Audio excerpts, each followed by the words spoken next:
மாணவிகளே, தரம் 10, 11 மாணவர்களுக்கான வரலாறு. இன்றைக்கு பாடநூலில் இருக்கிற அதாவது பட விளக்கம் தரம் 11 தான் இந்த படங்கள் காணப்படுகிறது. அதாவது அலகு 1, அலகு 2, அலகு 3 சம்பந்தமான இந்த படங்கள் அதில் இந்த படத்தில் தரப்பட்ட வினாக்களுக்கு இது ஒரு பகுதி 2ல் வர ஒரு கட்டாய வினா. முதலாவது படம், படத்தில் காட்டப்பட்டுள்ளவர் யார்? கெப்பட்டி போல திசாவர்.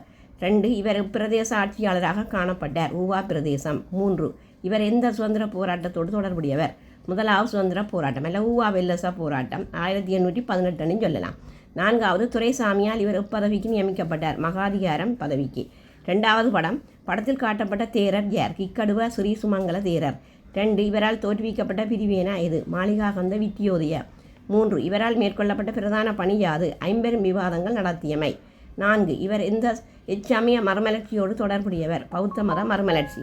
3வது படம், படத்தில் காட்டப்பட்டுள்ள தேரர் யார்? மீகட்டுவத்த குணானந்த தேரர். 2, இவரின் தலைமையில் மேற்கொள்ளப்பட்ட பிரதான செயற்பாடு யாது? பாணந்துறை விவாதத்திற்கு தலைமை தாங்கியமை. 3, இவரால் மேற்கொள்ளப்பட்ட பணி ஒன்று தருக. பஞ்சமகா விவாதங்களுக்கு தலைமை வகித்தல். 4, இவர் எச்சமய மறுமலர்ச்சியோடு தொடர்புடையவர்? பௌத்த மத மறுமலர்ச்சி. அடுத்த படம், படத்தில் காட்டப்பட்டுள்ளவர் யார்? Henry Steel Olcott. இவர் எந்த நாட்டைச் சேர்ந்தவர்? அமெரிக்கா. 3, இவரால் ஆரம்பிக்கப்பட்ட சங்கம் எது? பௌத்த பிரமஞான சங்கம். 4, இவரால் மேற்கொள்ளப்பட்ட பணி ஒன்று தருக. பெசாக் பௌர்ணமி தினம் விடுமுறையாக்கப்பட்டமை. 5, இவர் இச்சமய மறுமலர்ச்சியோடு தொடர்புடையவர்? பௌத்த மதம். இந்த வீடியோ உங்களுக்கு பிடித்திருந்தால் லைக் பண்ணி ஷேர் பண்ணி மறக்காமல் சப்ஸ்கிரைப் பண்ணுங்கள். நன்றி.